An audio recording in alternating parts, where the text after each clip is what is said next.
కర్ణాటకలో జరిగిన వాల్మీకి స్కామ్ కర్ణాటక కాంగ్రెస్కే కాదు తెలంగాణ కాంగ్రెస్ కూడా ముచ్చెమటలు పట్టిస్తోంది. కింద మీద పడి ఇక్కడ కాంగ్రెస్ వాళ్ళు రేవంత్ రెడ్డి గారు మీడియాను మేనేజ్ చేస్తూ విషయాలు బయటికి రాకుండా ఆపుతా ఉన్నారు.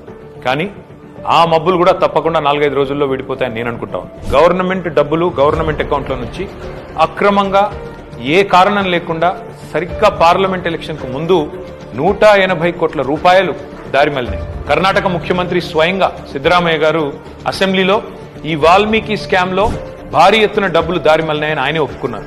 అందులో హైదరాబాద్ లోని 9 బ్యాంక్ అకౌంట్లకి 45 కోట్ల రూపాయలు ట్రాన్స్ఫర్ చేశారు. దీని మీద ఎంక్వైరీ మొదలు కాగానే ఏమైందో ఏమో తెలియదు కానీ వాల్మీకి కార్పొరేషన్ అకౌంట్ సూపరింటెండెంట్ ఆఖరికి ఆత్మహత్య చేసుకున్నాడు. ఇవాళ ఆయన కుటుంబం రోడ్డున పడే పరిస్థితి. బ్యాంక్ అధికారులతో సహా 11 మందిని ఈడీ అరెస్ట్ చేసింది. కర్ణాటక నుండి మన తెలంగాణకు అక్రమంగా ఈ డబ్బు ఏ అకౌంట్లలోకి వచ్చింది, ఆ అకౌంట్లు ఎవరివి, ఈ తీగ లాగితే తెలంగాణ కాంగ్రెస్ డొంక మొత్తం కదులుతా ఉన్నది. మొన్న పార్లమెంట్ ఎన్నికల్లో తెలంగాణ కాంగ్రెస్ పార్టీ తన ఖర్చులకు ఈ డబ్బులే వాడినట్టుగా అనిపిస్తా ఉంది.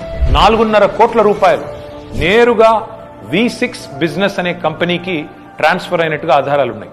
ఈ V6 బిజినెస్ కంపెనీ ఓనర్ ఎవరు? SIT, CID, ED ఈ దాడులన్నీ జరిగిన తర్వాత కూడా మన తెలుగు మీడియాలో ఈ వార్తలు రాకుండా అడ్డుకుంటున్నది ఎవరు? పార్లమెంట్ ఎన్నికల సమయంలో కొన్ని బంగారం షాపులు, బార్ల నుండి భారీ మొత్తంలో డబ్బులు తీసుకున్నట్టుగా తెలుస్తా ఉంది. వారికి కాంగ్రెస్ పార్టీకి ఉన్న అనుబంధం ఏంది?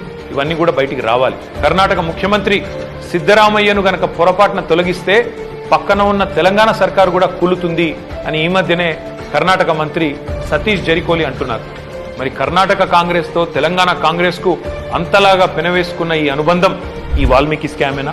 ఈ వాల్మీకి స్కామ్ లో భారీ మొత్తంలో వాటా తెలంగాణ కాంగ్రెస్ నాయకులకు కూడా చేరిందని ఆధారాలు దొరికినా ఈడీ ఎందుకు మౌనంగా ఉంటుంది? అసలు తెలంగాణ కాంగ్రెస్ నాయకుల మీద దర్యాప్తు జరగకుండా రక్షిస్తున్నది ఎవరు?